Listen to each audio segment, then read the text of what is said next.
Okay, so digital signal processing operations. So we'll talk about DSP filtering and some of the other things that go on. More about software-defined radios and digital signal processing modulation and demodulation, which is just basically manipulating I and Q. They say some modern radios, SDR types, 7300s example, do the modulation and demodulation in kind of in software, really in firmware in that FPGA. And like I mentioned, some of them are direct digital conversion where you bring the RF signal, maybe go through an analog low pass filter or band pass filter, but then it goes directly into an analog to digital converter where you work on it in the digital domain.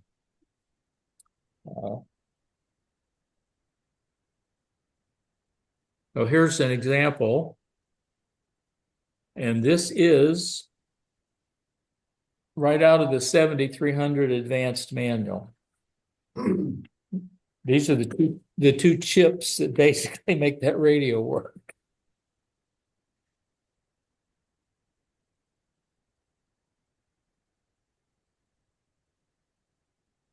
So you can see in this case, you're coming right into the analog to digital converter, and then going in the digital world into the equivalent of mixers to generate I and Q, and do the bandpass filters for the IF. I'd even eat macaroni. Doing your phase shift and getting rid of Well, salad would be sideband in the case you where didn't have you're enough doing salad single there. sideband. But since it does multi-mode, you have to be able to do AM as well as single sideband and FM and PM. Yeah, it does PM. I haven't seen that on the. Maybe I'm thinking of the 7610. I get more things pop up when I push the button than you do. Yeah. Me either. I haven't begun to learn how that works. I've never looked at the do FM and all that in 10 and 6 meter, maybe that we gotta go there to see it. Yeah. And RPY and and all those. So that's kind of a typical direct conversion circuit. A lot of the modern radios, like the 7300, and I assume the Yaesu equivalent of that is about the same. So what's the A to B actually converting? An analog amplitude volt or voltage to a digital sample of probably 20 some odd bits, maybe 24-bit. What is that, attenuator or something there?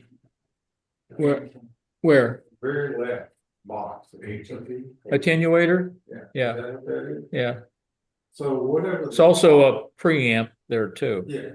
So whatever the RF is coming in from the antenna. Gets digitized. Before they do anything else, they digitize. Right. Yeah. Right. Somebody is digitized the whole gigahertz on sustained.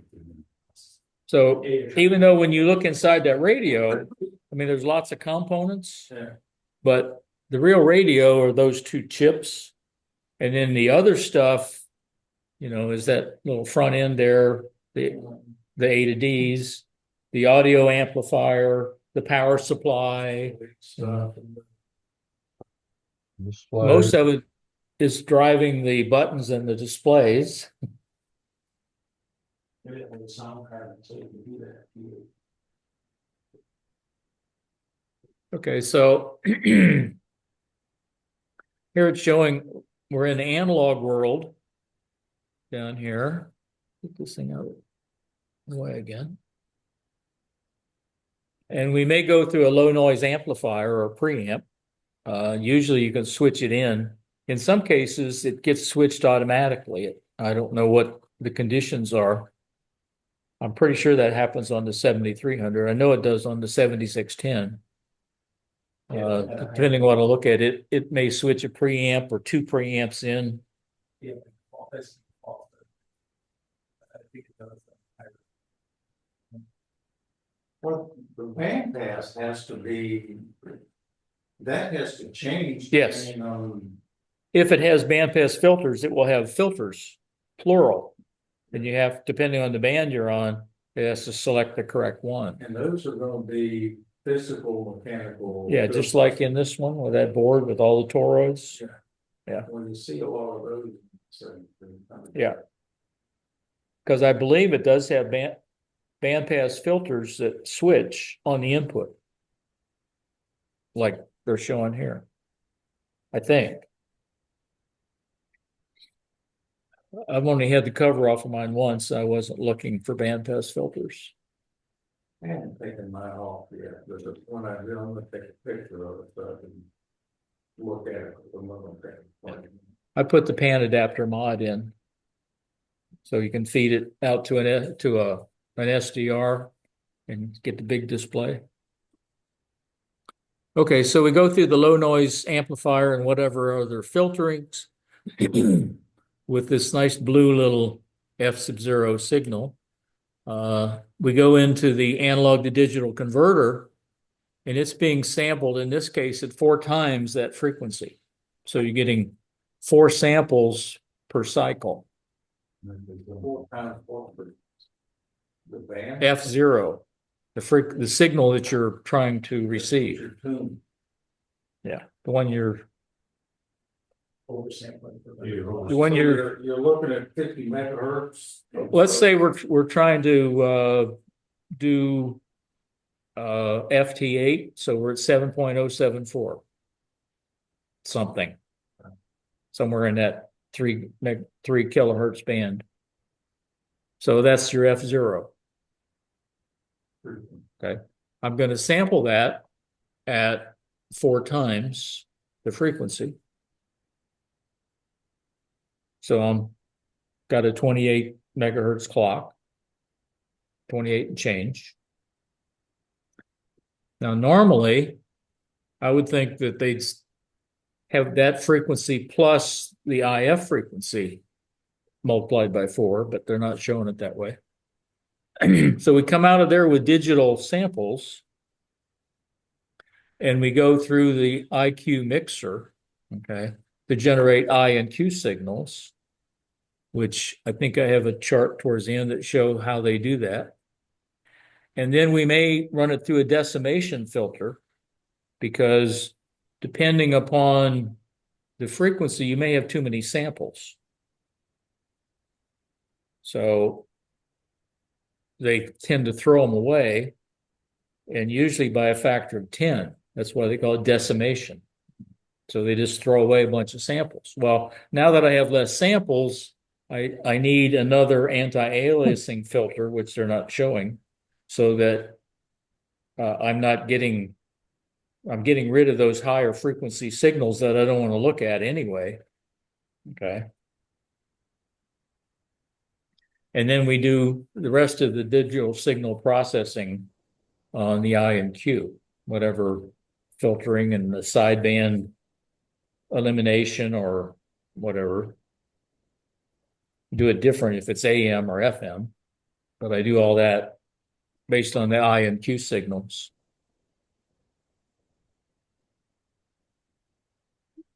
All this is impossible.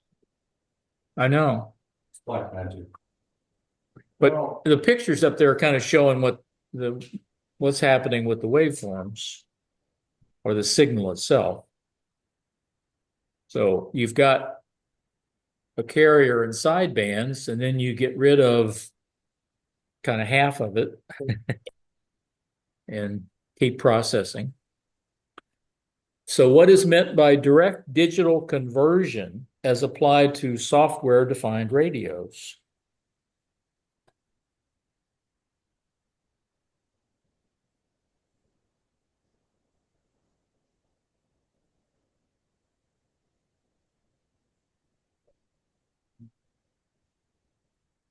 Because remember that previous one we looked at wasn't a direct conversion. Because they went through mixers before. Huh? Answer is source code out. I like it. Okay, so one of the important things in an SDR is an analog to digital converter. Excuse me a second, Bob. How high frequency can the direct conversion go? It's limited by the sample rate of the analog to digital converter. Of course, but that's why I'm asking the question of how high. Does it get into VHF, UHF even? Well, yeah, somebody's here saying A to Ds can go up to 10 gigahertz. So if you're sampling at 4 times, then I would say a couple gigahertz. Thanks for the clarification. Thank you. How many did? It's 16 bit. These? 24. Yeah. I think they're, well, you know, Well, you're. the higher you go, the harder it is to get. They may make a 24-bit that works into the 10 gigahertz, but I bet you couldn't afford it. That, Well, I think the bus that Yeah, has 35, Made up on titanium or something. Yeah. But essentially the limit, and I think there's a question about that somewhere, is the A to D converter, which is really the limiting factor in a software-defined radio. That and the processor. Expensive. This has got a 600 megahertz processor and it has some limitations. Mhm. That's slow compared to. Not for a microprocessor, it's not.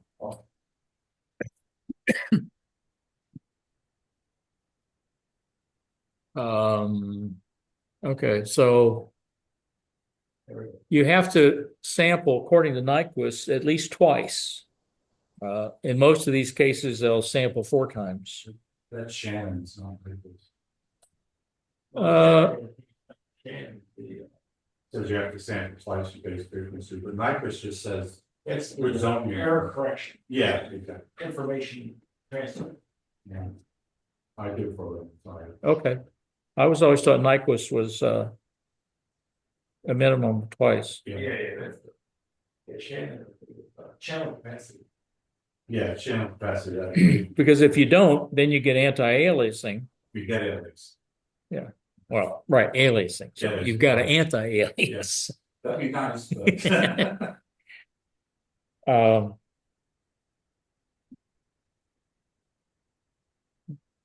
okay. Essentially, that's the main thing there is sampling twice per cycle or per hertz. I don't know why they changed that. I like cycles per second. It tells you what it is. Here's some examples of sampling rates of a signal where, let's see, this was a, I don't know if it tells. Was this a 1 hertz?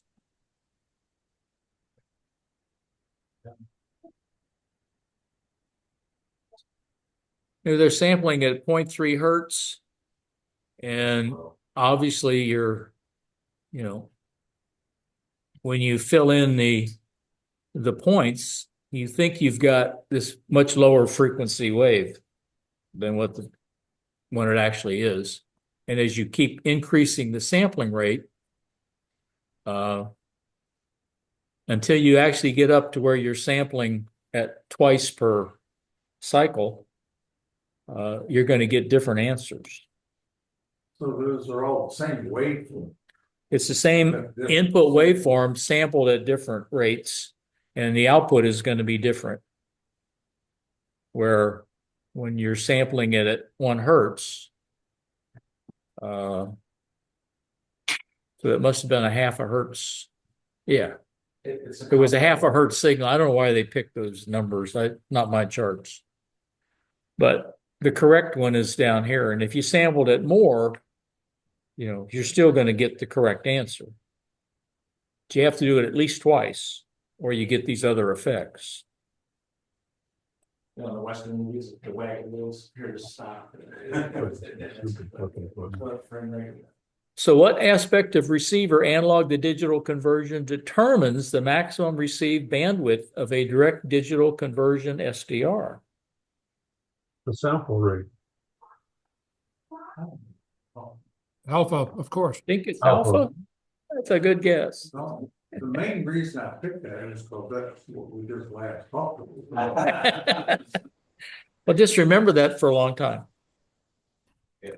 How frequently must an analog signal be sampled to be accurately reproduced? At least twice.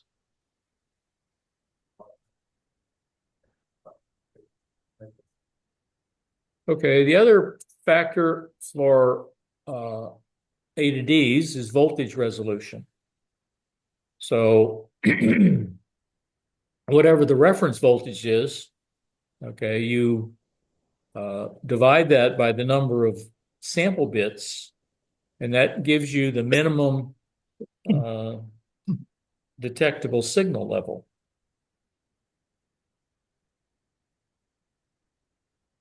Typically, you're going to run the A to D around, say, 2 volts as a reference. So if I had a 10-bit sample, I'm going to do 1024. So assume it's 1,000.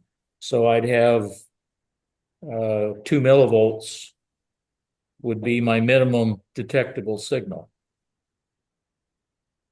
Okay, run that again. Okay, our reference is 2 volts. We have a 10-bit A to D, okay, which means 1,024 states, right? 2 to the 10. So if I divide 2 volts by 1,000, it's 2 millivolts, right? So that would be the minimum signal I could detect is at least 2 millivolts. If I had a bigger A to D as far as in sample bits, then I can get a much lower minimum detectable signal. So you calculate sensitivity. Where we can measure Yeah, based on the. right. A or B to Right. And when you're buying or going to use that A to D, that's one of the factors. You know, you look at what's the minimum signal level you want to get. You know, what's the reference voltage going to use? Now, if I use the reference voltage of 1 volt, I can get it down to a millivolt, but then my dynamic range is less because then I can't handle a signal greater than 1 volt, which is a pretty big signal. But yeah. near anything even remotely close to that coming up in there down.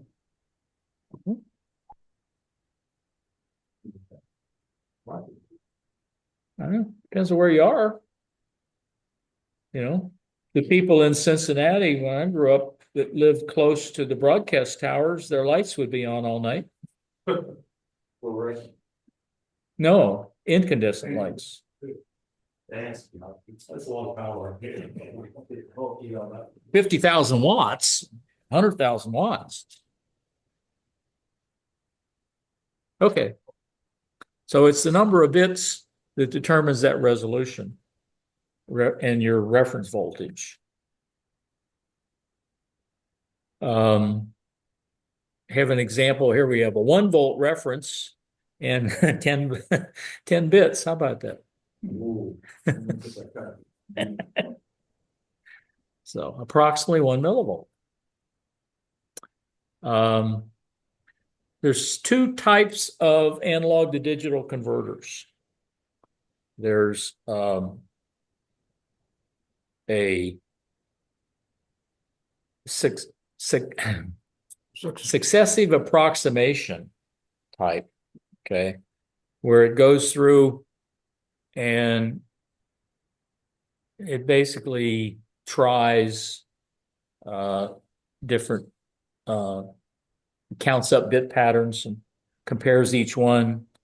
And either if it's greater, it makes it a 1. If it's less, it's a 0, and goes through the whole thing, counting up until it's finished, and then you get a number out that's in this latch. It's kind of slow, but they're cheap. They're good for audio work, but you certainly wouldn't build a gigahertz A to D as a successive approximation. I don't think.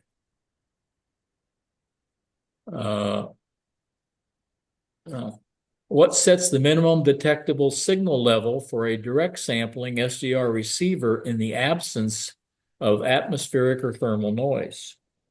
Excuse me a second, Bob. The problem with the successive approximation is the conversion time, because the successive steps occupy time. And Right. direct conversion is instant. No, it's called a flash converter. Didn't show that one yet. Yeah, okay, but It's a lot more complicated gate-wise. It's kind of an FPGA all on its own. go ahead. So what sets the MDS? Bravo.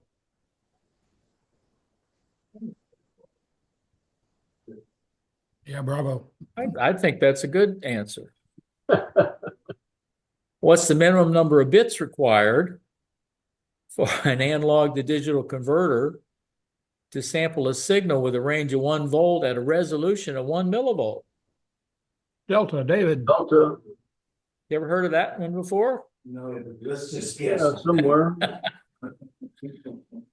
I think that either I missed one or that other chart was kind of out of place, but because there should have been one for a flash converter also. And we talked about I and Q. It's just in phase and quadrature phase. And it's really a way to compare the amplitude and phase of the signal. So that allows you to do some manipulations, and you can add those together and eliminate a sideband or not, depending on whether you invert one. This is the typical process where you've got for modulation. Okay, you've generated I and Q off of your baseband, and then you're going to mix that with your oscillator in phase and out of phase, and that generates I and Q. Okay, and those go through a summer. You basically add them together, and how to say it?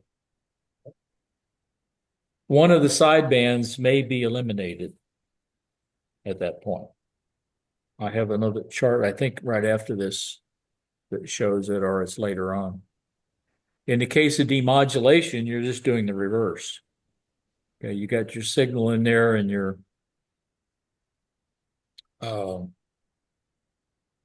splitting it to the two to split it out into I and Q.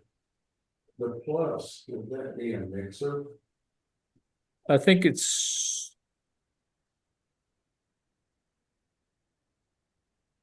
no, not a mixer. Normally, you just take that signal and feed it without any modification into these two mixers. Like a splitter. I guess maybe it's a splitter, but in this case, you're summing the two together. And I'm not sure why they use the same symbol there.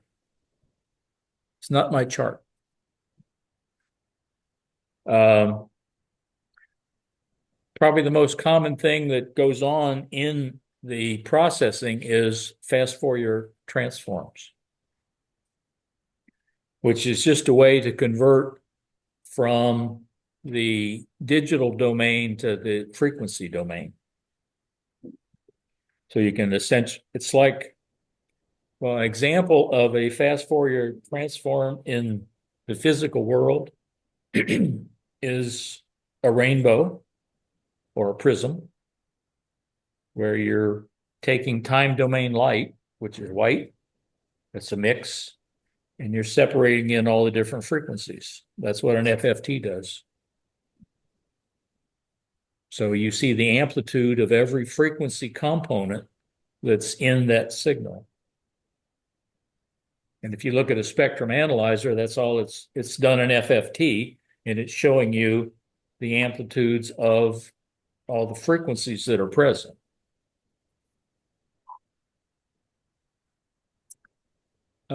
And part of the thing they do, you have to generate a discrete Fourier transform in order to get the coefficients to use in the filters and stuff, which we won't go into because it really gets complicated like that. And that's where they're determining the coefficients by direct Fourier transform and do all this good stuff. Extra home. Thank you. I think this one is showing you got a fundamental sine wave up there at the top. And the next one, you've got a harmonic added in, a third harmonic. And then you got a fifth harmonic. And then you got a seventh harmonic. And you see how we're getting close to a square wave. In the bottom one, we're adding in all the harmonics. So we're getting a kind of a sawtooth, whatever they call that.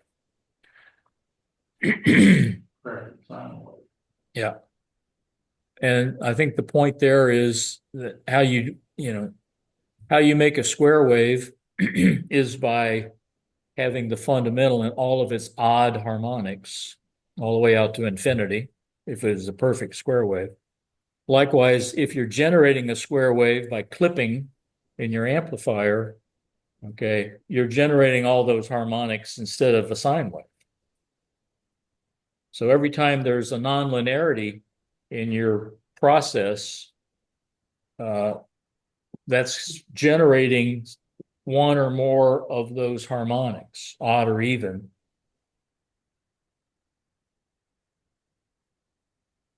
So if you had a perfect linear system, you'd never have any of these spurs. I don't understand what the top thing is, sort of. The red, Yeah, but I don't understand what the blue, what the bottom. well, that's frequency domain. And that's showing the different frequencies, and each one is a different amplitude. Are they harmonics or what? Or 10, 20, 30? Yeah, they're all, there's 10 hertz, 20 hertz, 30. I don't know. Oh, so you went up to the 6th harmonic. Yeah. And if you notice, the coefficients for these change. So here you got, as the fundamental, you got 4 times the sine over pi. For the third harmonic, it's 4 over 3 pi. And then 4 over 5 pi. So the coefficient is changing. You don't add all the harmonics equally in order to get it. The further you go, the less. For a square wave. Now, that's not necessarily true for the other waveforms. What function is, that's why you have to do the DFT to find those coefficients to use in a filter. What function is performed by a fast Fourier transform?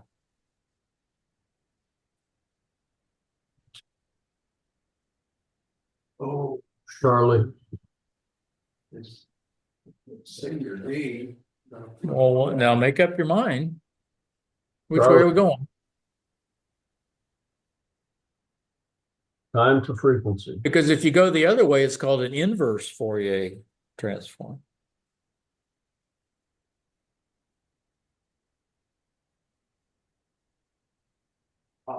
Frequency. Time to frequency. Inverse goes frequency to time.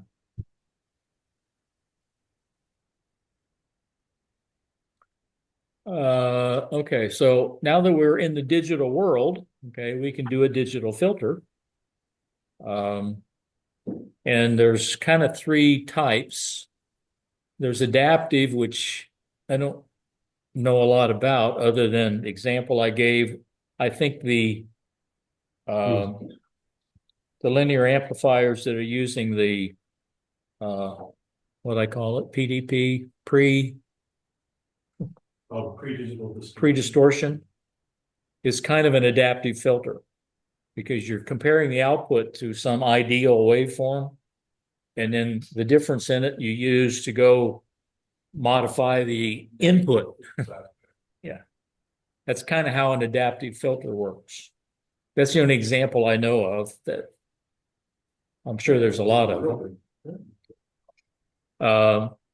Then you have finite impulse response and infinite impulse response. And you actually have these in the analog world also, where most of the low pass, high pass filters tend to be finite impulse response because they don't oscillate. You put an impulse in it and you'll get a little ringing and it'll decay. That's a finite impulse response. An infinite impulse response means it can be unstable. It could oscillate. It turns out in some ways it's easier to build in software an infinite impulse response filter than it is a finite impulse response. But you can't control it as well. And one of the advantages of a finite impulse is it has the same amount of delay for the signal frequency-wise. So you don't get a phase shift due to frequency through it. And that's one of the reasons why the Hilbert transform filter, which we'll talk about a little bit, is made from a finite impulse response because it has constant phase. It's always 90 degrees. So that lets you do I and Q. The adaptive filter is like the block diagram. You're taking feedback and modifying the input.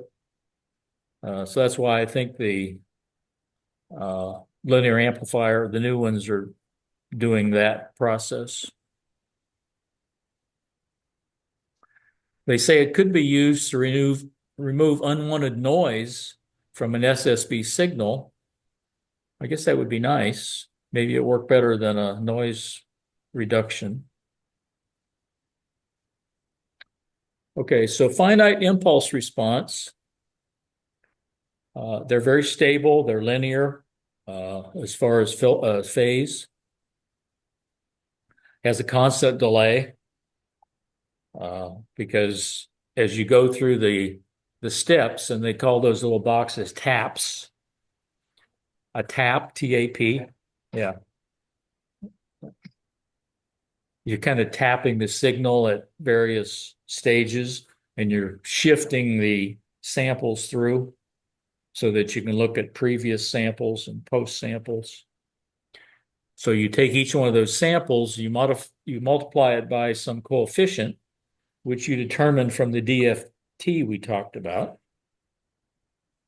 And then you sum them all together, and the output is the filtered output of your input based on the type of filter you're doing.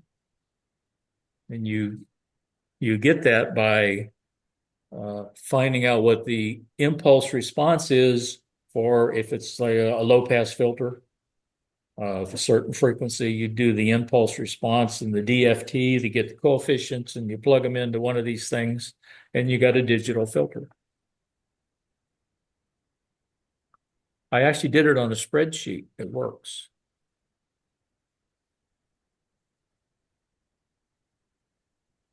And the main thing is they call it finite because it settles to zero.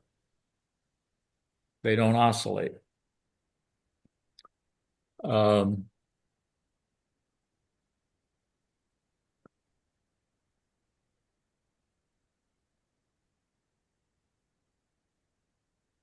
think I lost a header. It's there, it's on mine. Might be. There's a different. points. I bet I didn't catch. I bet it's in white. Different colors. I want your Dropbox down, and there's some difference between what you're showing. But it's on there, but it's like a giant. Point size. Okay. This should be infinite impulse response. They say analog filters are infinite impulse response. I thought normal low pass, high pass weren't, because I'm not sure how a typical analog low pass filter would oscillate. But anyway, the reason they're infinite impulse is they can continue for an infinite amount of time. They never damp out.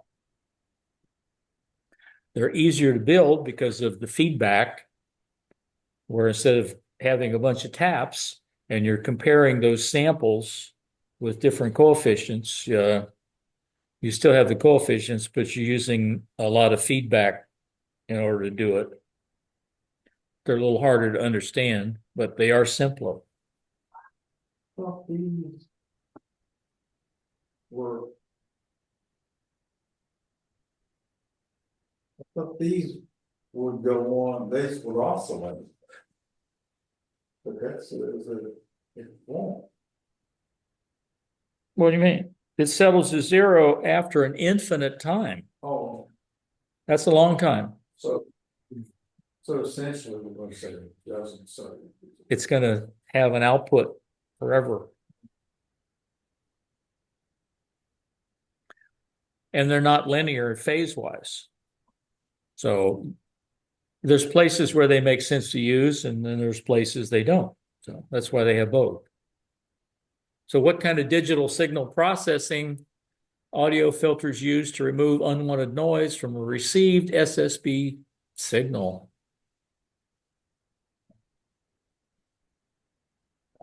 Alpha. Okay.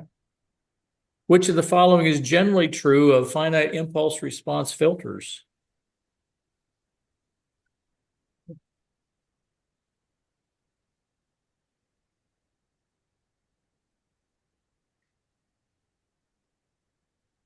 There's only one true statement.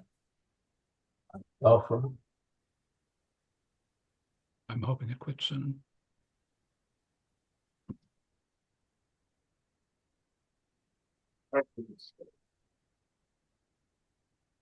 Constant delay. I mentioned taps. Okay, those are just you're kind of shifting samples through the. In software, you're just actually doing that. In essence, taking those samples and keep adding them to like a FIFO, and you can look at previous samples that way. In some of these filters, you may have 100 or 200 taps. So there is some delay in going through it.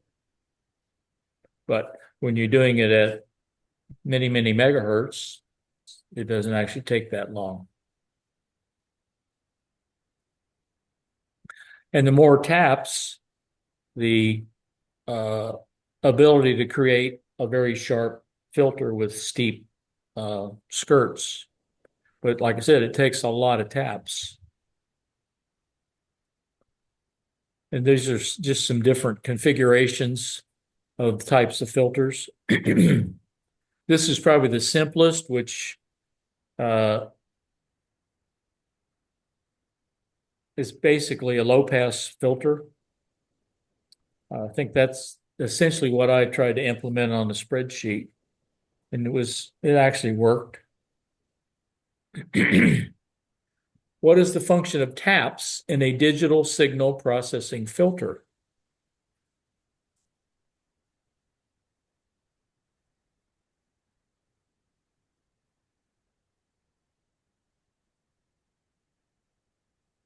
I don't think it is delays as much as different samples, because what you're doing is taking all these different samples, multiplying it by some coefficient, and then summing them together to get that output. Which of the following would allow a digital signal processing filter to create a sharper filter response? Morte. B. MOTAPs. We talked about decimation a little bit, where you want to reduce the effective sample rate, so you get rid of samples. You basically throw them away.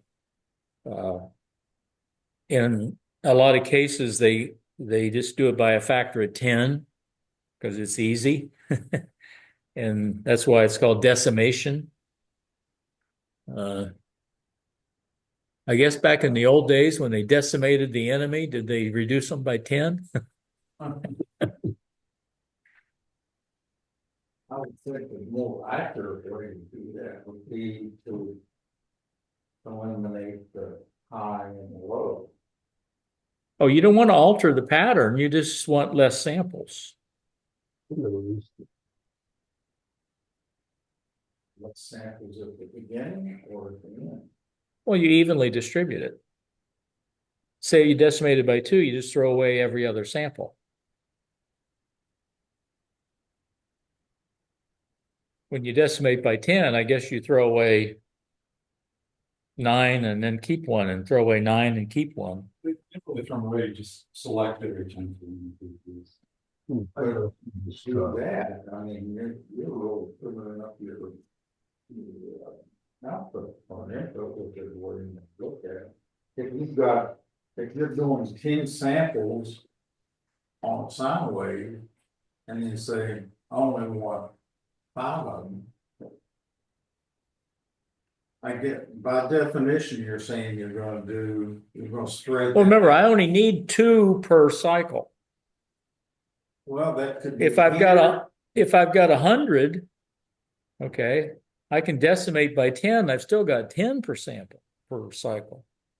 You have information that tells you by decimating, you're not destroying your sample of the signal to where it is. But you're right, if you're sampling a sine wave, at 4 hertz, you're saying I'm going to throw every 10, well, you just lost original signal. Yeah, You have knowledge of that doesn't hurt anything. you can't determine if it was a sine wave. Right. You can if you get 2 samples. I don't think so. Oh, yeah. Well. Okay, Draw a sine wave, yeah. hit every cycle with 2 points, and I'll. 2 points, and there's no way you can determine if that was a sine wave. It could be a square wave, it could be a trapezoid. Well, now that's true. We're assuming it's a sine, okay? But I can draw a sine wave through those points that is the same frequency as what you sample. And that's what you're doing. Because you're trying to find the frequency. Remember, we're tuning for the 7.074. I don't necessarily care about the amplitude. I care about the frequency. Well, if you're sampling at a given time within that frequency, then you can determine it. Well, in order to get, if I was only sampling at twice the rate, in order to ensure that I had 2 samples per cycle, I'd have to be pretty close to the same frequency. Or twice that frequency. Because if I was way off, I'm gonna slide, and at some point, I'm not gonna have two samples in a cycle. I might have three in this one, but I might only have one or none in another one. But they have to be equally spaced. Well, your samples are gonna be equally spaced. Absolutely. Yes. Yeah. Well, let's go on. Okay. And if it makes you feel better, this is where engineering students decide to change their mind, move their major. I'm serious on that. Okay, so Yeah. decimation is just getting rid of samples you don't need. You don't throw away ones you have to have. Yes. Okay. And then, of course, if you're going to do that, then you got to have an anti-aliasing filter so that you get rid of the higher frequencies that would cause you an aliasing problem because you got less samples now. Because you're interested in the lower frequency. So you had a much higher passband coming in, but when you get rid of a bunch of samples, now you got to lower that passband to get rid of those high frequencies that you don't want to look like the wrong thing. Kind of like that.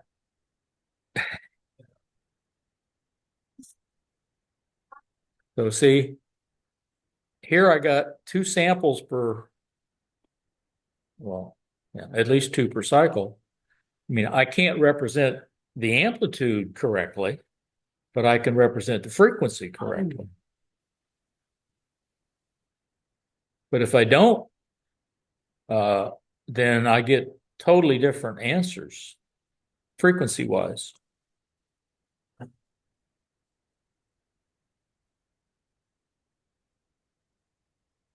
In fact, if I had a square wave signal coming in, I could care less about all those harmonics.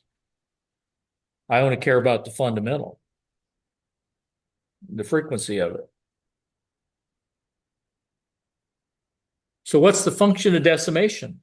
We beat that one to death.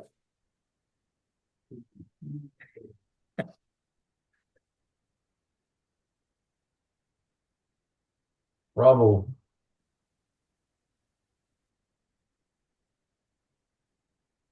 Okay, yeah. You don't want to get rid of significant digits. Why is an anti-aliasing digital filter required in a digital decimator?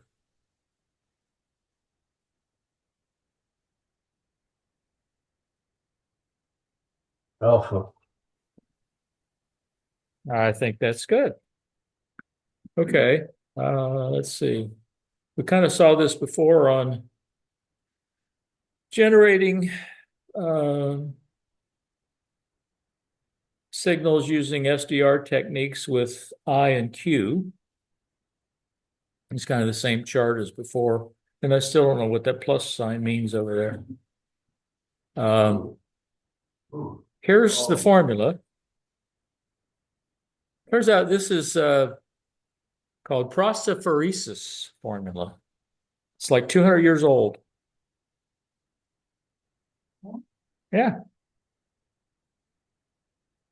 Somehow they discovered that you could, I thought they knew about logarithms, but they came up with this technique. You could multiply numbers by taking sines and cosines, which seems a hell of a lot more complicated.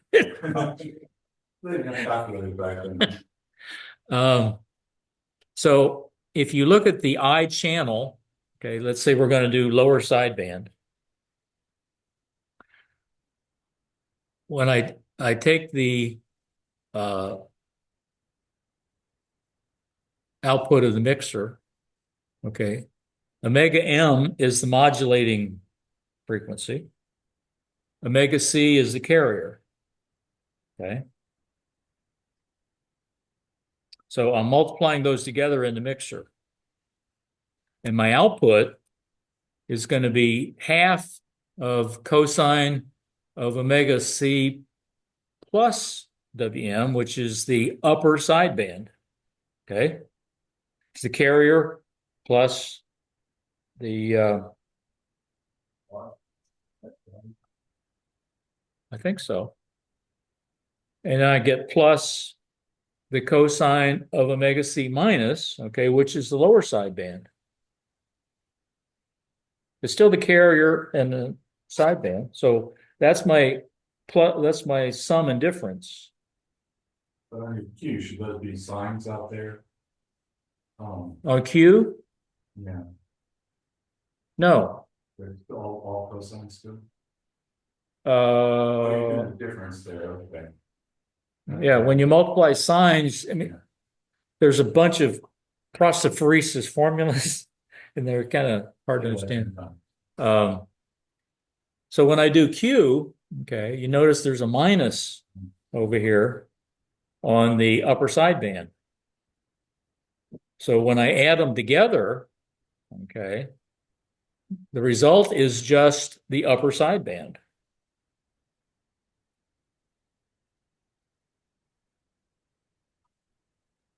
Because this one and this one cancel out. And then these two add up, since it's a half and a half, it adds up to a whole. So I get a lower sideband and no upper sideband. Conversely, if I'm down here, I have the same I channel. I invert the Q channel. And now I'm going to eliminate the lower sideband.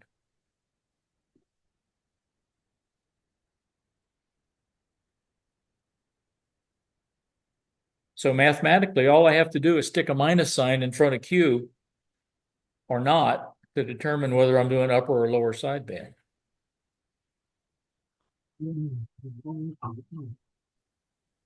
Now, and you can do that in the analog world, and it kind of works the same way. The math is the same. The eyes are the same. Yeah. It's in phase.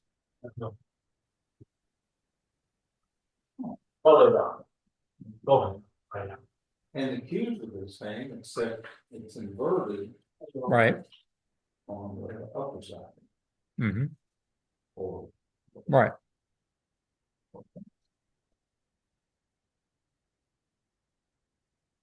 Even though they're nasty looking equations, it's actually fairly simple.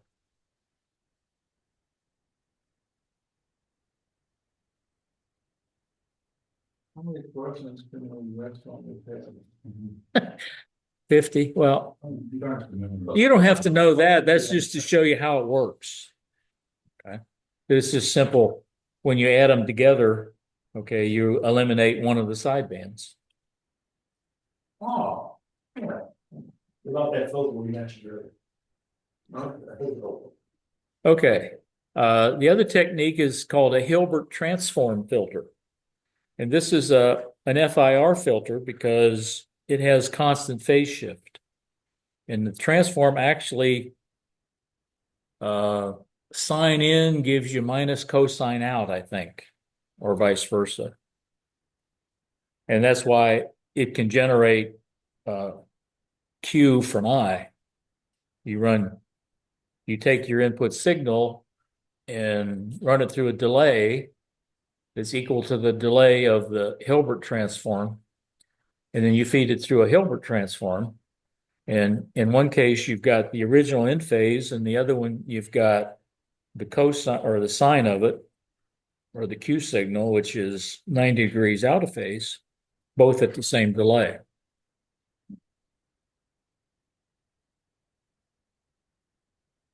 So the main thing to remember about a Hilbert transform is gives you a 90-degree phase shift, and it allows you to eliminate or retain a sideband in generation.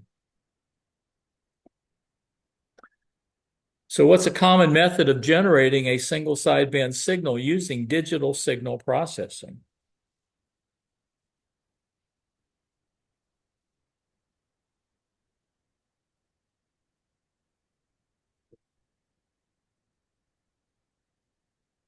Right. What type of digital signal processing filter is used to generate a single sideband signal?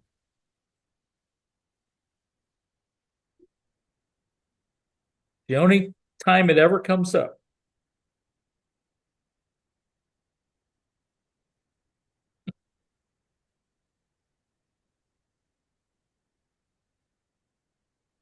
Okay.